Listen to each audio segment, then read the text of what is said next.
The morning dawned heavy, as if the sky had woken up too tired to support its own weight. Thick clouds covered the small town in the American Midwest, leaving the sunlight weak, diffuse, almost timid. The streets were damp from the morning drizzle, reflecting old facades, empty shop windows, and faded signs advertising businesses surviving more through stubbornness than profit. The air was cold, silent, laden with a kind of melancholy that cannot be explained. It can only be felt. On the main sidewalk, in front of an old commercial building, was Caleb Hargrove, a man in his 50s, broad-shouldered, with shoulders still firm but marked by a rigidity that didn't come from age. He leaned on a simple, darkened aluminum cane, worn from daily use. His right leg didn't respond as it once did. Each step required calculation, balance, and patience.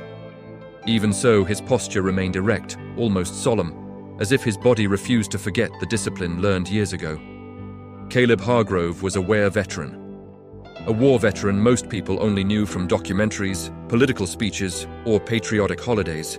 He had been there, in places where the heat burned the skin during the day and the cold pierced the bones at night, where silence was more dangerous than noise. But that morning, no one seemed to see it.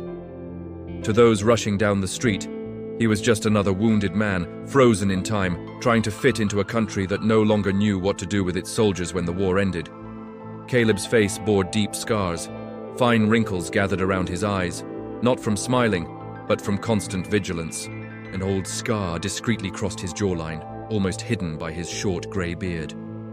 His eyes, a dark brown, almost black, had a restrained, attentive gleam, as if they were always analyzing escape routes, invisible risks, out-of-place movements. They were eyes that had learned to survive. The dry sound of a door opening cut through the silence of the street. A metallic creak echoed through the cold air. Caleb straightened his body instinctively, even before thinking. The reflex came from the depths of his muscle memory, from that place where training never fades. He inhaled slowly, filling his lungs with air, controlling the rhythm of his breathing, as he did before critical situations. Ahead of him appeared Lawrence Whitmore Lawrence, manager of a small local company. A younger man, light dress shirt, loose tie, and an expression of someone who lived permanently pressured by numbers and deadlines. Lawrence observed Caleb for a few seconds in silence.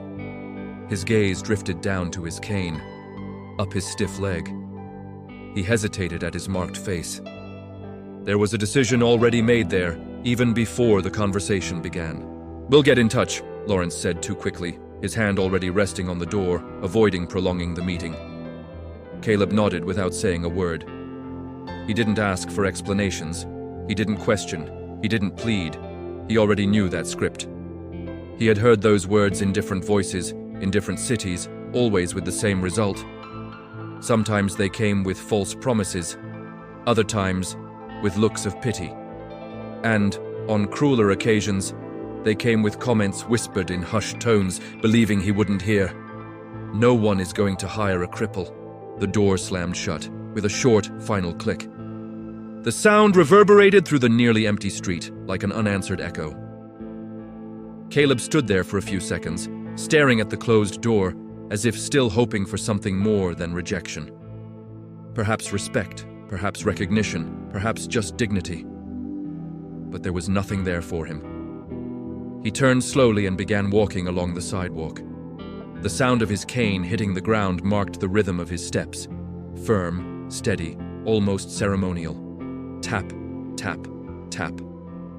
In the distance, the deep whistle of a train pierced the air. A reminder that the world continued to move, indifferent to the men who were left behind. A car passed slowly. The driver glanced quickly and drove away. A woman emerged from a nearby shop and slightly changed her route to avoid crossing paths with him. The wind picked up, billowing Caleb's dark jacket. Inside, carefully sewn in and hidden from prying eyes, was an old US Army military badge. He didn't wear it for show. It was a silent reminder, a piece of identity that no one else seemed willing to acknowledge. Caleb stopped in the middle of the sidewalk. He closed his eyes for a moment. The noise of the city seemed to fade away, as if the world had held its breath along with him. The cold on his face, the wind, the distant sounds, everything was suspended. Inside his chest, something ancient began to stir. A familiar feeling, a silent warning. The same tension he felt before every dangerous mission, before every decision that separated life from death. Images almost formed behind his eyelids. Shadows moving under artificial light, voices muffled by the radio, the weight of military equipment pressing against his shoulders, fear forcibly controlled. He tightened his fingers around the cane, his knuckles becoming rigid. Then he opened his eyes again. Caleb Hargrove's gaze wasn't just that of a weary man. There was something there that didn't match the image of defeat the world insisted on projecting onto him. It was the dangerous calm of someone who had already faced chaos and survived. Of a war veteran who had learned, in the hardest way possible, that underestimating a broken man can be an irreversible mistake. The street remained the same, cold, grey, indifferent. But there was an almost imperceptible feeling in the air, as if something was about to break the silence. Caleb didn't know when it would happen, or how. He only knew how to recognize the signs. The war had taught him that. He adjusted his jacket, planted his cane firmly on the ground, and moved on. Because stories like his don't begin with applause or recognition. They begin with closed doors, scornful glances, and a world convinced that this man no longer has any value. And it was precisely at this point that the world went most wrong. And perhaps that's why this story isn't just about Caleb Hargrove. Perhaps, on some silent level, it's also about you. Because as he walks down that cold street, carrying unseen rejections, there's something connecting his every step to the silent observer on the other side of the screen. Stories like this aren't just meant to be heard, they're meant to be felt, remembered, shared. If at any point up to this point, something has tightened your chest. If some memory has resurfaced, if you've ever felt discarded, underestimated, or invisible like Caleb was behind that closed door, leave it here in the comments.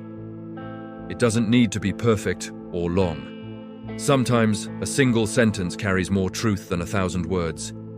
Your experience, your opinion, your feelings can touch someone who is reading in silence, just as this story might be touching you right now. And if this type of narrative resonates with you, if profound and real human stories like this deserve to continue being told, please like this video. This simple gesture helps more than it seems. It tells the algorithm and us that it's worthwhile to continue bringing us stories that speak of pain, resilience, dignity, and humanity. Stories that don't shout, but remain. Subscribing to the channel is also a way to be a part of this. Not as a distant spectator, but as someone who walks alongside us. Each subscription strengthens this silent community that believes there are still stories that need to be heard, especially those that the world insists on ignoring. Your presence here helps this message reach more people, more veterans, more lives that need to know they are not alone. Because this story isn't over yet. Caleb Hargrove still has a journey ahead of him. And perhaps, as he moves forward, you too are taking another step along with him. Caleb Hargrove lived in a small apartment on the second floor of an old building that creaked in the wind, and with the passing of years. The wooden stairs groaned with every step, betraying his presence even before anyone saw him. There was no elevator. There never had been. For Caleb, going up and down those steps was a daily ritual of silent resistance. He did it slowly, gripping the rusty handrail tightly, his cane tapping against the steps, his face motionless, as if refusing to show any pain. It wasn't pride, it was habit. In war, showing weakness was costly. The apartment had few furnishings, an old sofa with worn upholstery on the right arm, a small table in the kitchen, always clean, always empty, a chair near the window, strategically positioned to allow him to observe the street below without being seen. The place smelled of strong coffee and old wood. There were no photographs on display, no picture frames, no visible reminders of the past. Yet, the past was everywhere. Every morning, Caleb woke up before his alarm clock, always before. His body refused to sleep in, as if still bound to patrol schedules and night shifts. He would sit on the edge of the bed for a few minutes, breathing deeply, waiting for the stiffness in his leg to subside. Sometimes the pain was intense. Other times, it was just a constant presence, an unsettling reminder that certain things don't heal completely. He never complained, never cursed. He simply accepted it, as he had accepted so many orders throughout his life. The bathroom mirror reflected a man he barely recognized anymore. Short hair, now grey. A gaze too attentive for a safe environment. Large, marked hands that trembled slightly only when no one was looking. Caleb washed his face with cold water every day, as if that could keep him anchored in the present. It worked for a few minutes. Then, the world would weigh him down again. The city where he lived wasn't hostile, nor was it welcoming.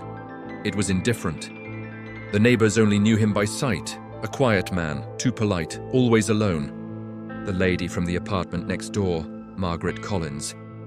Sometimes she'd let slip a good morning in the hallway, but she never insisted on a conversation. She'd learned that Caleb didn't like questions, or perhaps she'd learned that Caleb carried answers that were too difficult. At the corner market, the cashier always called him Sir, never by his name. Caleb paid in cash, carefully packed his purchases in his backpack with almost excessive care, and left without delay. He avoided crowded places. He avoided unnecessary noise. He avoided anything that might pull him back to memories he was trying so hard to keep under control.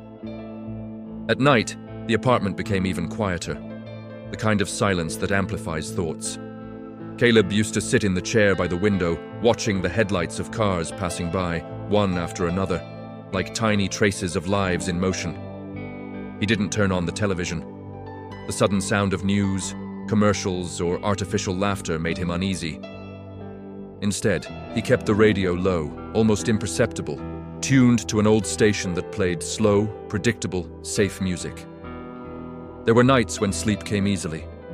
There were others when it simply wouldn't. On those nights, Caleb would sit in the dark, his eyes open, his body motionless as if on guard. Any creaking sound from the building would make his heart race.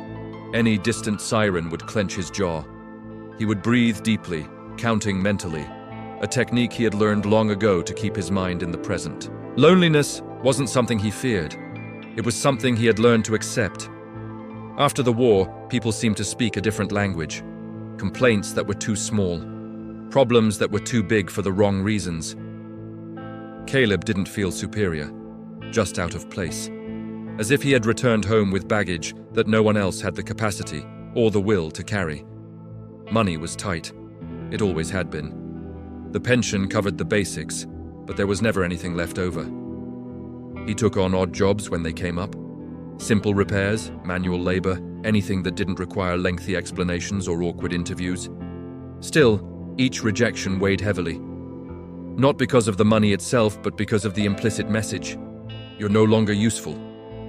Caleb Hargrove was a WARE veteran, but that rarely mattered outside of official forms or quick medical appointments.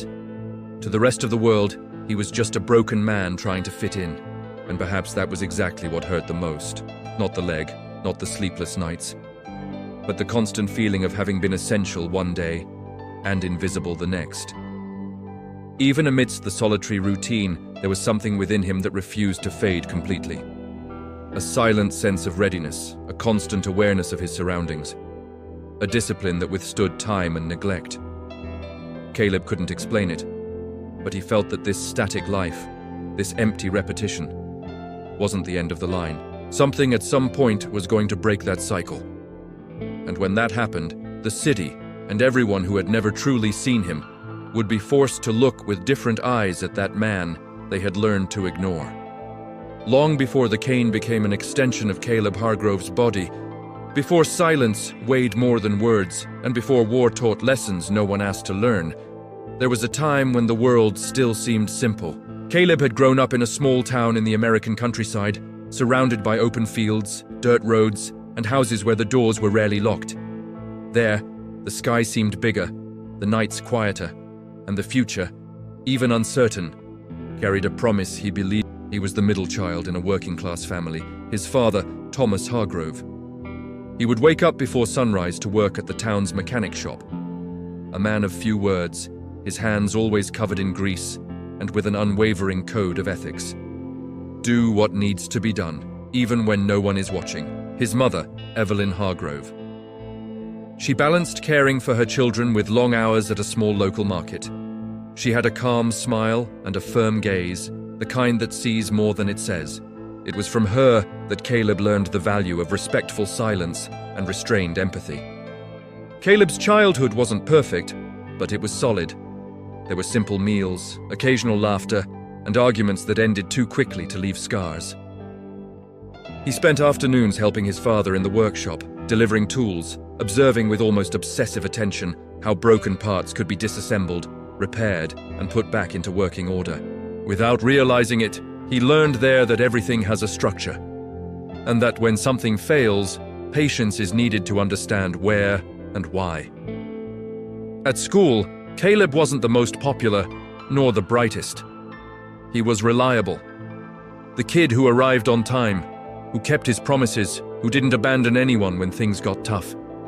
He played American football on the local team, not as a star, but as someone who did the hard work. He blocked, he protected, he held the line. He was respected for it, even if few knew how to put it into words. The values of loyalty and responsibility became ingrained in his identity without fanfare. For Caleb, being part of something bigger always made more sense than seeking individual prominence. Perhaps that's why, when he began to hear stories about the army, about serving his country, about discipline and purpose, something inside him reacted. It wasn't an impulsive decision. It was a gradual, almost inevitable feeling that this path was calling him. The day he decided to enlist wasn't filled with dramatic speeches or exaggerated farewells. He sat at the kitchen table, his hands resting on the worn wood, and told his parents in a firm voice that he had made his decision. The silence that followed was heavy. Thomas simply nodded, as if he already knew. Evelyn held back tears until Caleb left the room. At that moment, he still didn't fully understand what he was leaving behind, nor what he was about to carry for the rest of his life. Before the war, Caleb dreamed of simple things: owning a house, a stable job, maybe a family. He imagined returning from service with stories to tell, not ghosts to hide. He believed, like so many young Americans, that courage and dedication would be enough to overcome any challenge. War at that time still seemed distant, almost abstract, an honorable concept, a duty. On the day he left, the whole city seemed smaller. The bus stopped in front of the station, its engine humming softly, impatiently. A few friends appeared to say goodbye, pats on the back, nervous jokes, vague promises to keep in touch. Caleb climbed the steps without looking back. Not out of coldness, but because he knew that if he looked, he might not have the strength to go on. Inside him, there was pride, there was fear, there was expectation, but above all, there was a deep sense of purpose.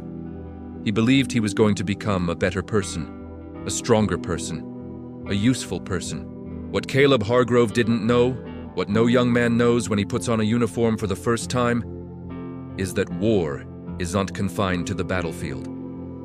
It finds ways to follow you home. It infiltrates your dreams, your habits, your way of looking at the world.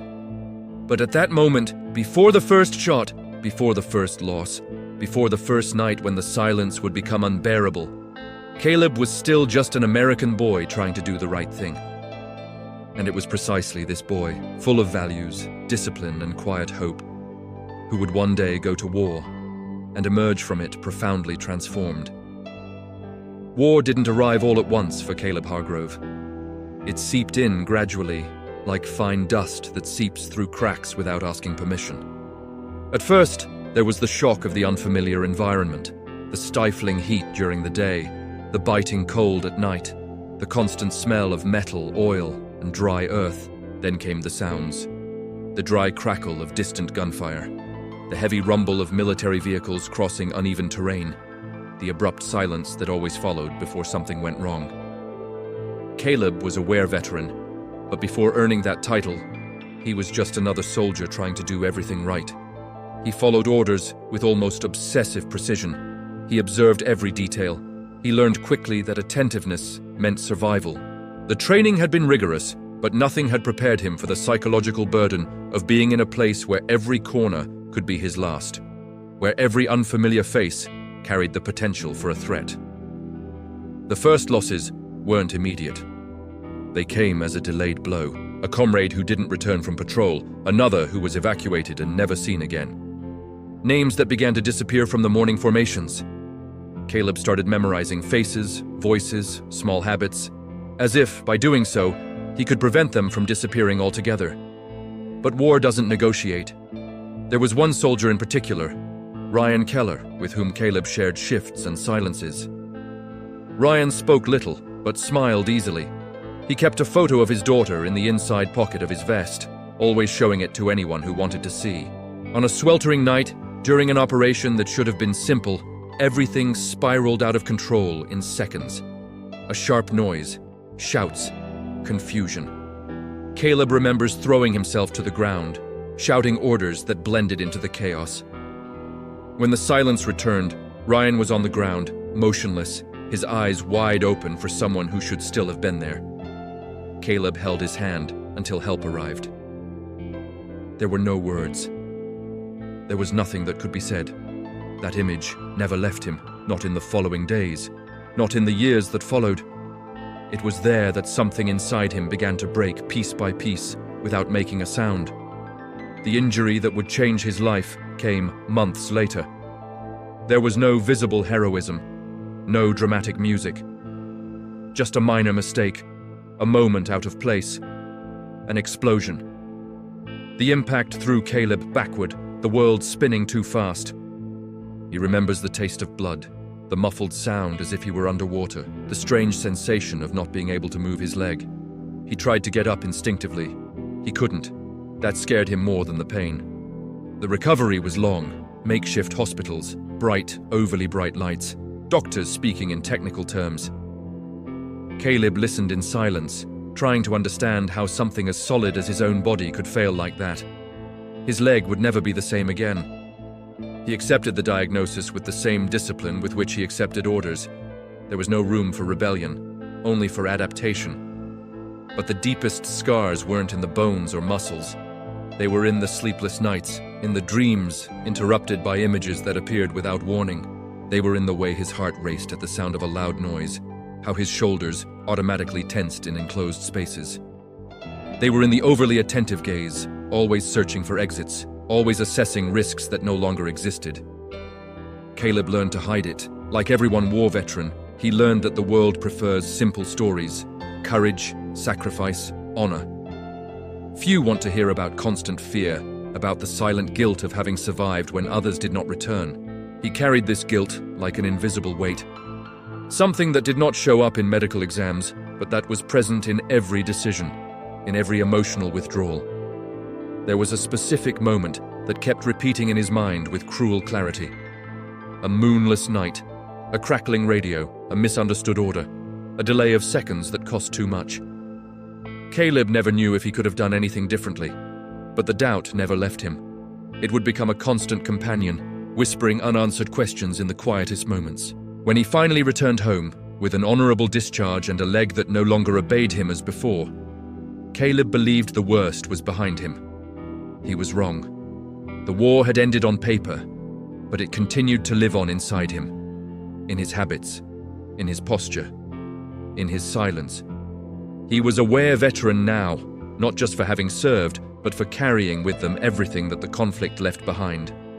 And even years later, even as he tried to move on, one thing was clear. The war hadn't just wounded him. It had shaped him. And in some way he didn't yet fully understand, it would all still play a role in his life. What broke Caleb Hargrove's routine wasn't something grand. There were no sirens, no announcements, no clear moment when the world seemed to stop. It was something smaller, almost banal at first glance, exactly as events that change everything usually are. It was late afternoon when Caleb left the market with his light backpack on his back. The sky was beginning to darken, tinged with shades of orange and gray, and the cold intensified as the sun hid behind the city's low buildings. He walked at his usual pace, his cane marking the rhythm on the uneven asphalt, his mind focused only on the way back home. Routine, predictability, safety, that's when he heard the sound. It wasn't loud, it wasn't dramatic. It was a restrained, uneven cry, coming from a narrow alley between two abandoned commercial buildings. Caleb slowed his pace automatically. His body reacted before his mind. He stopped. The silence around him seemed to close in, as if the city were watching. For a few seconds he tried to ignore it. He told himself it wasn't his business, that other people would deal with it, that he didn't need to get involved. It was the kind of thinking he'd learned to cultivate since returning from the war. Keep your distance, don't expose yourself, don't create new problems. But the crying returned, clearer now, a young voice, frightened. Caleb took a deep breath. He felt the old conflict forming in his chest. Part of him wanted to move forward. Another part, the same part that had driven him into combat zones when all his instincts screamed to retreat, had already made its decision. He changed the direction of his steps. The alley was narrow, dimly lit, and smelled of old garbage and dampness. Caleb's every movement was careful. His cane touched the ground more softly now, almost silently. He advanced a few meters until he saw the scene. A teenage boy, perhaps 16 or 17 years old, leaning against the wall, his face smeared with tears and dried blood at the corner of his mouth. In front of him, two older men argued quietly, clearly agitated, blocking the exit. The boy was trembling, not from cold, from fear. Caleb assessed the situation in seconds. Distance, posture, tone of voice, the weight of their bodies. No visible weapons, but that didn't mean anything. It never did. He felt his heart race, not from panic, but from recognition, that old familiar feeling. The world thinning out around him, as if everything was coming into focus again. "He owes me money," said one of the men, noticing Caleb's presence. His tone was aggressive, defensive. "That's none of your business, old man." Old man. Caleb didn't react to the word. His eyes remained fixed on the boy. He saw something all too well, the look of someone who had already given up asking for help, of someone who expected the worst. "Let him go," Caleb said, his voice low and controlled. There was no explicit threat, no pleading, just firmness. The men laughed. One of them stepped forward, assessing the cane, the stiff leg. His gaze was filled with contempt. "What are you going to do?" he asked. "Chase after us?" For a brief moment, the world seemed suspended. Caleb felt the old anger threatening to rise, hot and dangerous. But he contained it, as he had learned so many times. He didn't need to prove anything. He didn't need to fight. He only needed to do the right thing. "You don't want that," he replied. His tone remained calm. Too calm. That kind of calm that's more unsettling than shouting. There was a moment of hesitation. Brief, but enough. Something in Caleb's gaze, perhaps the complete absence of fear, perhaps the presence of something they couldn't name, made the men take a step back. Then another. They murmured something to each other and walked away, disappearing down the side street like shadows that prefer not to test the unknown. Silence returned to the alley. The boy broke down in sobs. Caleb approached slowly, keeping a safe distance so as not to frighten him. "They're gone," he said. "You're safe now."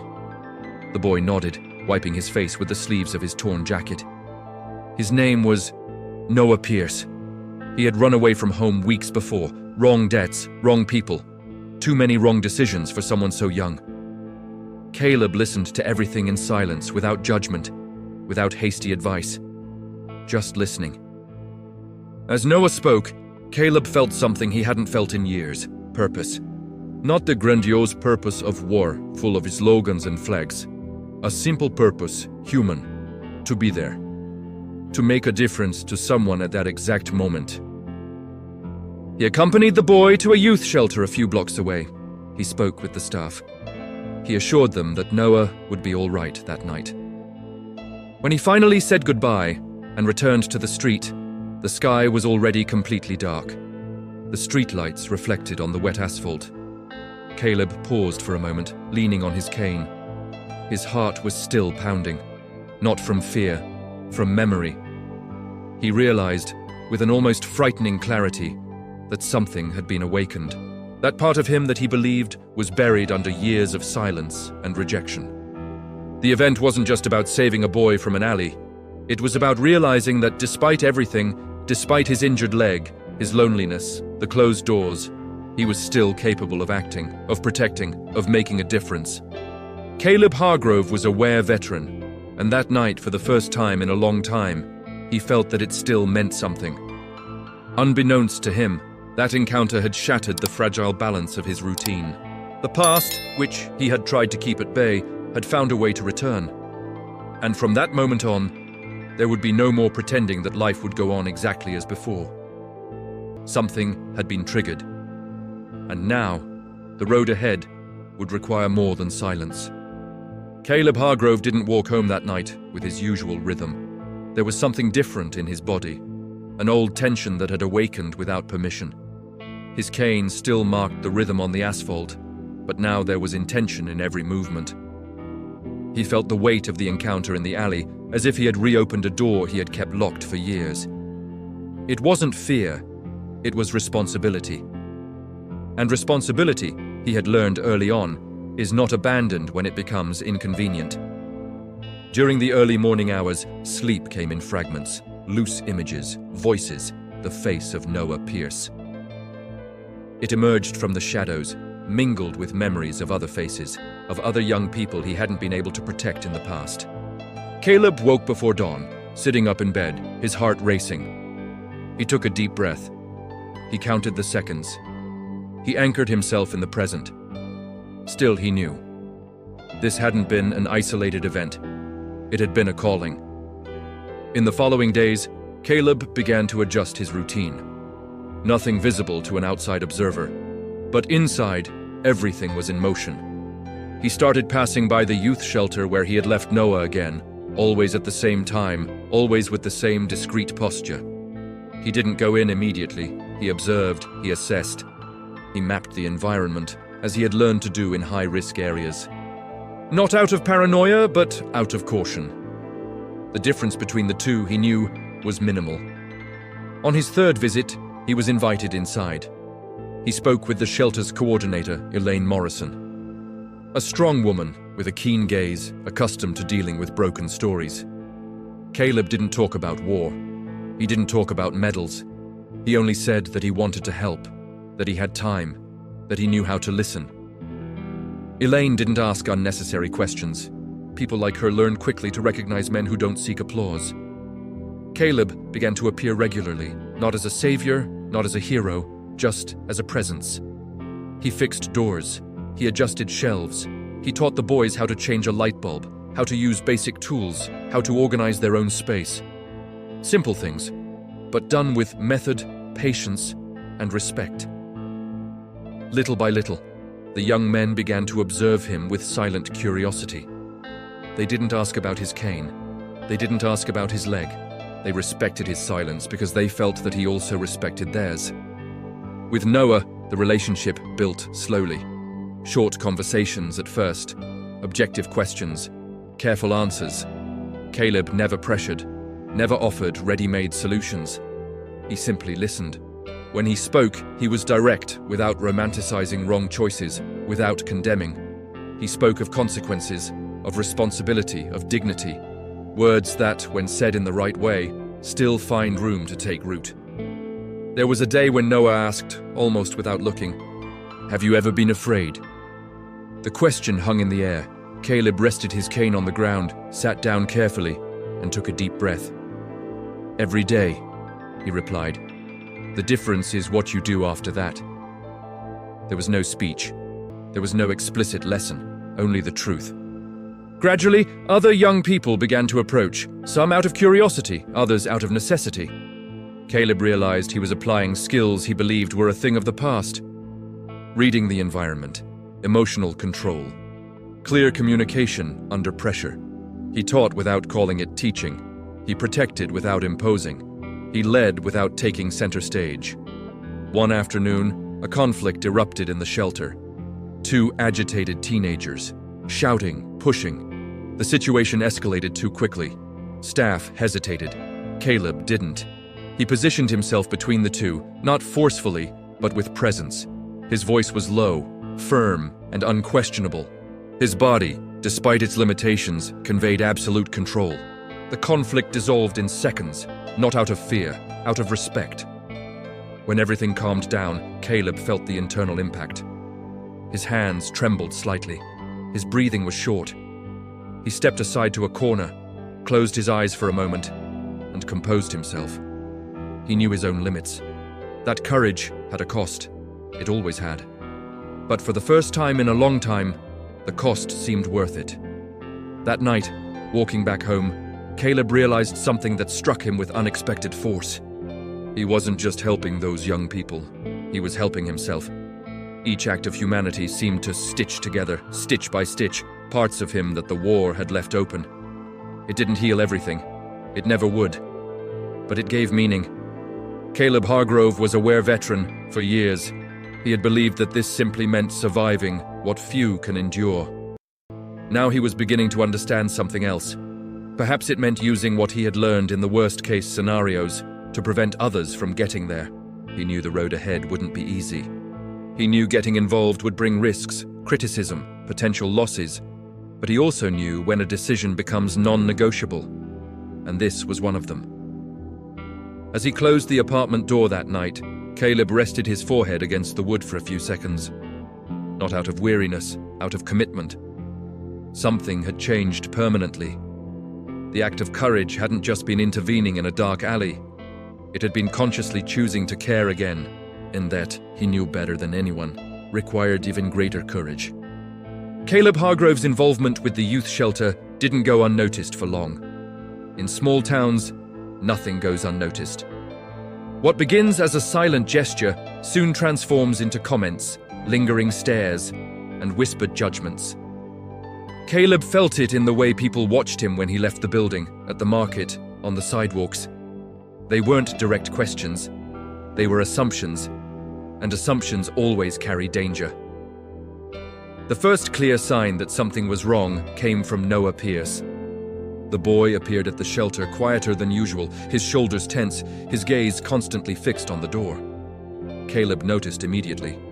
He had learned, on the battlefield, to recognize when someone was on high alert, and this was no ordinary anxiety. "They're back," Noah said quietly when they were finally alone.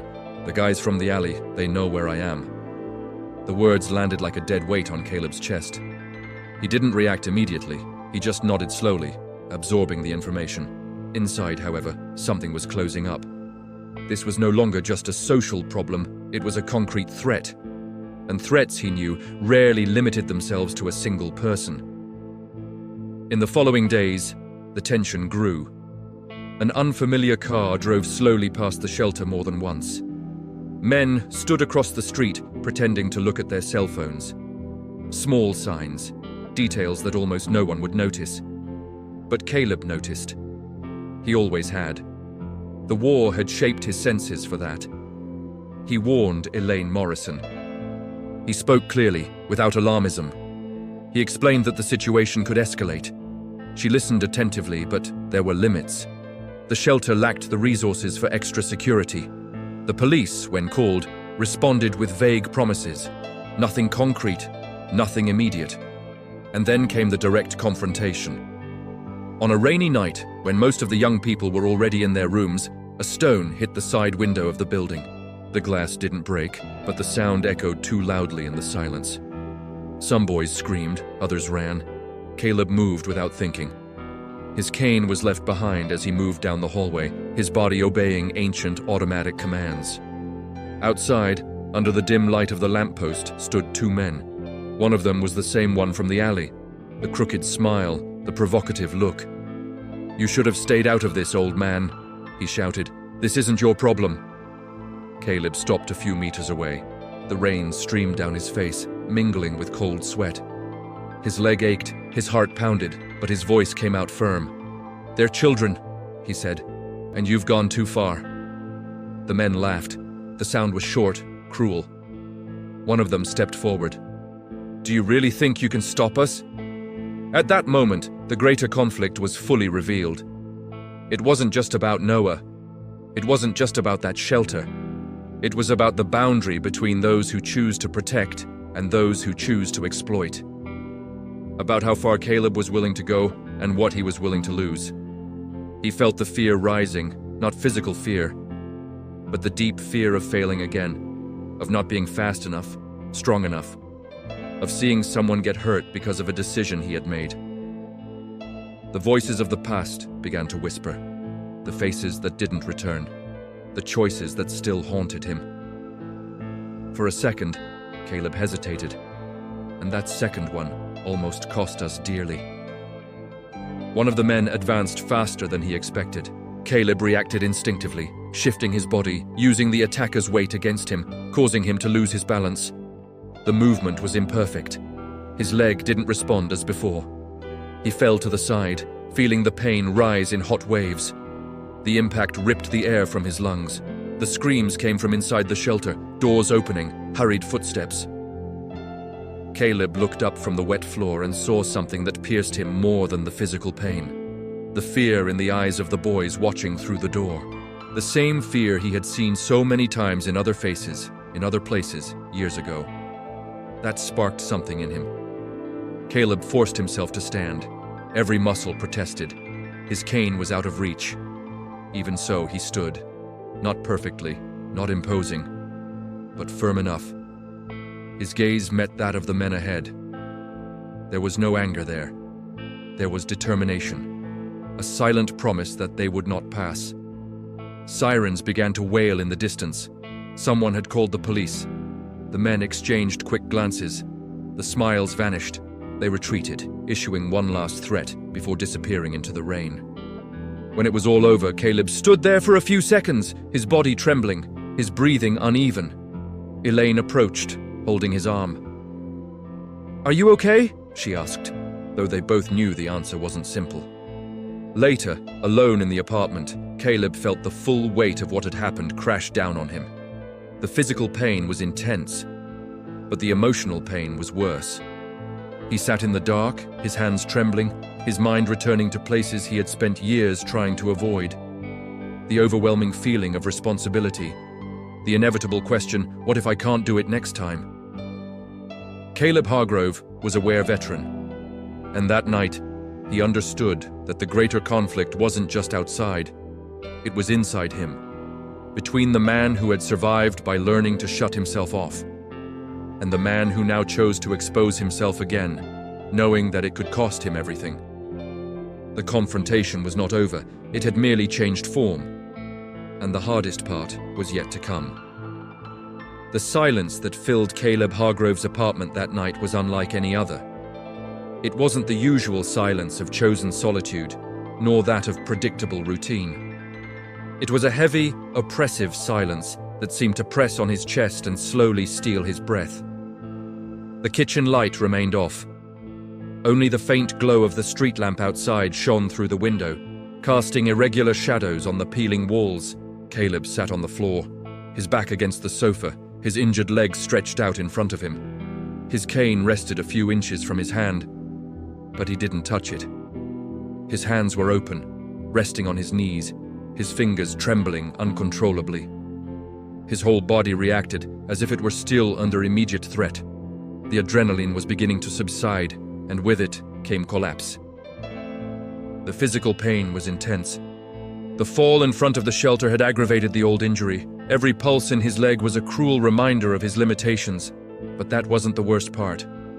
What truly broke him was the image that kept repeating in his mind. The faces of the boys watching through the door, the fear etched in their eyes, the trust placed in him at the very moment his body had failed him. Caleb closed his eyes, trying to push the images away. It didn't work. They came in full force. The alley disappeared. The apartment disappeared. Suddenly, he was back in another place, another time. The smell of dust and burnt metal, the suffocating heat, the distant sound of gunshots mixed with the constant static of the radio. He saw himself younger, his entire body intact, the heavy equipment on his shoulders. Via Ryan Keller a few meters ahead, signaling to proceed. He saw the wrong movement, the slightest delay, the sudden flash. Caleb clutched his chest, as if trying to contain his racing heart. He felt like he couldn't breathe. He tried to stand, but his leg wouldn't respond. He fell again, this time sideways, feeling the dry impact on his shoulder. A sound escaped his throat, not a scream, not a cry. It was something more raw, something more ancient. "I should have been faster," he murmured, his voice almost inaudible in the emptiness of the apartment. The words echoed like a sentence, not just about Ryan, about everyone. About every person he believed he had failed to protect. About every choice that still haunted him. Guilt, that silent companion of so many years, finally rose up in its entirety, demanding to be acknowledged. Caleb felt the overwhelming weight of doubt. Who did I think it was? A war veteran with a compromised leg, slower reflexes, and scars that never healed. A man who could barely keep his own life in order. What made him believe he could protect anyone now? The question was repeated, cruel, without pity. He dragged his body to the wall and rested his forehead against the cold plaster. His hands gripped his short hair tightly. His breathing was uneven, broken. For a few seconds, or minutes, he couldn't tell, Caleb considered the idea he had always avoided. Giving up, leaving the shelter, telling Elaine he couldn't do it anymore. Returning to the safe isolation where no one depended on him. The temptation was enormous, seductive. Giving up meant not failing again. But then another image surfaced. Noah Pierce sitting on the shelter bench listening silently. The way the boy watched him, not as someone physically strong, but as someone who stayed, as someone who wouldn't leave. That image hurt in a different way, deeper. If I back down now, Caleb whispered, his voice choked with emotion, I'll confirm everything they believe. He wasn't just talking about the men in the alley. He was talking about the world, about the closed doors, about the looks that said he was no longer useful, that he was too broken to make a difference, that his time had passed. His hands began to tremble more violently. His body craved rest. His mind longed for escape. But something inside him, something that had survived the war, the losses, the endless nights, refused to accept that surrender. Caleb remembered his father, Thomas Hargrove, working quietly in the workshop, even when his hands ached. He remembered his mother, Evelyn, keeping the family afloat without ever asking for recognition. He remembered the boy who had boarded the bus years ago believing that doing the right thing still mattered. And then, for the first time in a long time, Caleb cried. It wasn't a restrained cry, it wasn't silent. It was deep, convulsive, torn from the depths of his chest. He cried for the losses he had never processed, for the guilt he had carried alone, for the life he had imagined having and never had. He cried for the fear of not being enough. He cried for the accumulated weariness of decades trying to be strong all the time. The crying lasted until there was nothing left, until his body felt heavy, exhausted. When it finally stopped, Caleb remained there, breathing slowly, feeling his own heartbeat. Something had broken, but not in the way he had feared. The rupture was not a defeat, beyond acceptance. He accepted that he was wounded. He accepted that he wasn't invincible. He accepted that he would never be the same man he had been before the war. But he also accepted something equally important, that he was still there, that he could still choose, that he could still act, even with limitations, even with fear. Caleb Hargrove was a war veteran, and on that cold floor of a forgotten apartment, he understood that surviving wasn't just about resisting the past. It was about deciding, every day, what to do with what was left. He stood up with difficulty, leaning against the wall. He picked up his cane. Not as a symbol of weakness, but as a tool, a support, a reminder that continuing to stand, even with a limp, was still continuing. Looking at his reflection in the dark window, Caleb didn't see a broken man. He saw a man being rebuilt. And in that moment of silent rupture, something solidified within him. He wasn't going to back down, not yet. History would demand more of him.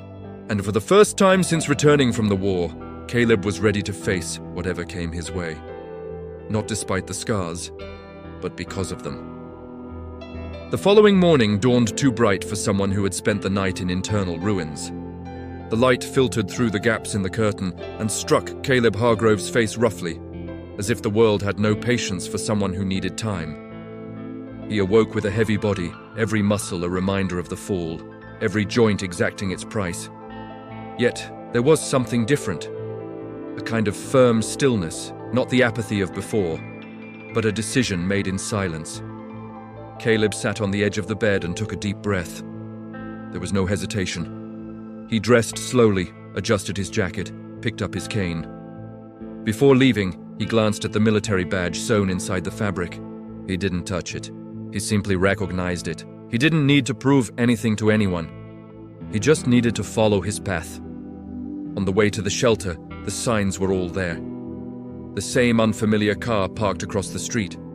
A man leaning on the hood, feigning disinterest. Another, further away, watching the entrances and exits. Caleb perceived the movement with the cold clarity of someone who had lived surrounded by threats. The conflict had matured. It was no longer a warning. It was a test. He entered the shelter and found Elaine Morrison at the reception desk, her expression tense. "They called again," she said. "Veiled threats. They said this ends today." Caleb nodded. "Then we need to wrap things up the right way." Elaine watched him for a longer moment. "You don't have to do this alone." "I know," he replied, "but I know how to deal with it." Caleb gathered the young people in the cafeteria. He didn't give a heroic speech. He didn't promise absolute protection. He told the truth. He said there was a risk, but that no one would be abandoned. That the police had been called again, that the shelter had procedures, and above all, he said something simple. "You are not the problem. Don't let anyone convince you otherwise." Noah Pierce's eyes met his. There was fear there, yes, but there was also confidence. That strengthened Caleb in a way that no medal ever could. Shortly after, the confrontation materialized. The men approached the main entrance, now in greater numbers. 3, maybe 4. Raised voices, provocations, an attempt to intimidate. Caleb positioned himself in front, his cane firmly on the ground, his body aligned. He felt his leg protest, the pain rising. It didn't matter. He knew his limits, and he knew how far he could go. "You need to leave," he said, his voice steady. "Now." The leader took a step forward. "Or what?" Caleb didn't answer with words. He answered with posture, with presence. With that dangerous calm that asks no permission. Time seemed to slow down. He perceived the angles, the distances, the escape routes. He also realized something new. He wasn't alone. Elaine had called for reinforcements from the community. A retired police officer, 2 volunteers. Ordinary people, discreetly positioned but ready. When one of the men tried to force his way in, Caleb acted. Not with unnecessary violence, with precision. He used his body weight, the right leverage, the perfect moment. The attacker lost his balance and fell. The noise drew attention. The sirens this time were not far away. They were approaching rapidly. The chaos lasted seconds. It felt like minutes. When the police arrived, the situation was already under control. The men were handcuffed amidst protests. The street filled with onlookers. Cell phones raised, surprised looks. Some recognized Caleb, the man with the cane.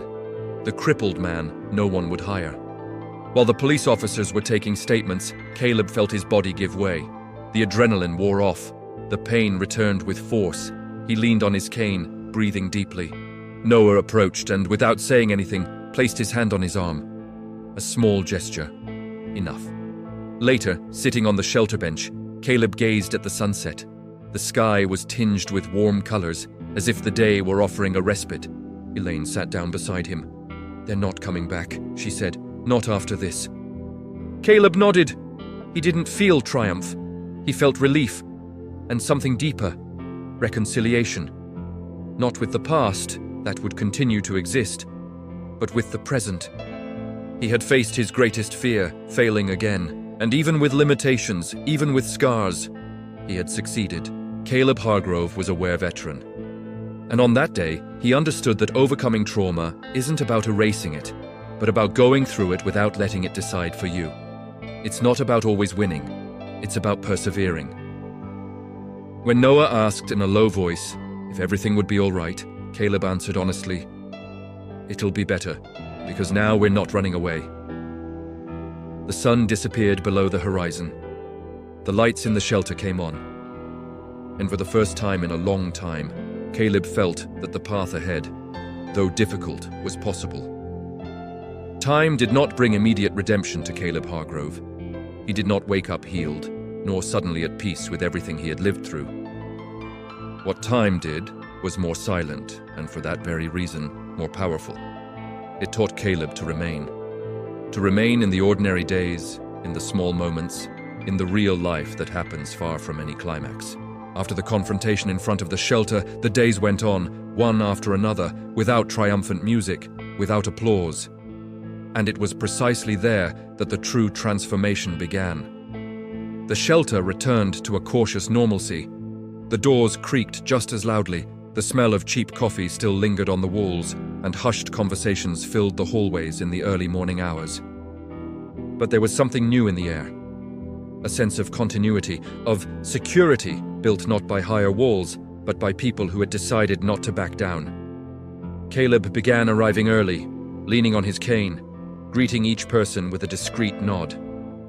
He didn't present himself as a hero. He didn't need to. His presence spoke for itself.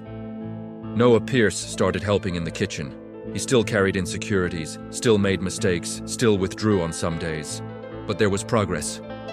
Caleb watched from a distance, respecting the boy's space, and recognized something deeply familiar in that uneven growth. That's how recovery worked, not in a straight line. Never. Some afternoons, Caleb would sit on the bench in front of the shelter and simply watch the street activity. Cars passing by, people rushing by, lives happening without noticing the invisible weight some carried. He had felt excluded from that flow, as if he were a permanent spectator of other people's worlds. Now, no. Now, even standing still, he felt part of it. Not because everything was resolved, but because he had accepted occupying space again. The city began to respond, slowly. A market owner offered small deliveries that didn't require excessive effort. A mechanic allowed him to help with simple tasks, organizing tools, guiding apprentices. It wasn't charity. It was recognition. Caleb accepted without inflated pride or shame. He worked at his own pace. Each completed day was a silent victory. At night, in his modest apartment, he began to reorganize his own history. Not to erase it, but to put it in its proper place. He kept some war mementos in a smaller box. Others he left accessible. He learned that denying the past only gave him more power. Facing it honestly, on the other hand, made it bearable. Sometimes he wrote, not to publish, not to explain, just to exist on paper. There were relapses. Nights when dreams came laden with dust, distant screams, and impossible decisions. In those moments, Caleb didn't jump up in panic like before. He sat down, took a deep breath, put his feet on the ground. He remembered where he was. He remembered who he was now. A war veteran, yes, but also a living, present, useful man. On a cold morning, Elaine Morrison invited him to a community meeting. Ordinary people, plastic chairs, lukewarm coffee. They talked about safety, psychological support, programs for forgotten veterans. When Caleb was asked to say a few words, he hesitated. The old impulse to hide almost won. But he spoke, not as an expert, not as an example. He spoke as someone who had been close to disappearing. The war doesn't end when we go back, he said, his voice firm despite the weight. It ends when we find a reason to stay. The silence that followed wasn't awkward, it was respectful. Some people looked away, others nodded slowly. Caleb realized he wasn't speaking only for himself anymore. Days later, he passed by the company again where, months before, he had heard that no one would hire a cripple. This time he felt no anger, no desire for confrontation. He simply walked on. That phrase had lost its power, not because the world had completely changed, but because he had changed enough not to allow that view to define him. Caleb Hargrove was a war veteran, a man scarred by battles that don't show up in photographs. A man who had learned, through pain, that strength is not the absence of weakness, but the willingness to continue even when it exists. He didn't become invulnerable. He became honest, and that was enough. At the end of another ordinary day, sitting on the shelter bench as the lights came on, Caleb watched Noah laugh at something simple, almost insignificant. That sound, so everyday, brought an unexpected peace. It wasn't pure happiness. It was something more real, purpose. And perhaps that's the moral that remains when everything quiets down. The world can close doors, it can label, it can discard. It can call you weak, broken, useless. But as long as someone chooses to stay alive, to stay present, to stay human, no war will have been completely won. Because surviving isn't the end of the journey. It's just the beginning of learning each day how to keep going. If you've made it this far, it's because this story has walked with you to the end, in its own time, in its own way. And that says a lot. Stories like Caleb's don't ask for haste, they ask for presence. So if something resonated with you, leave a comment saying so. I'm with you until the end, or this message was for me.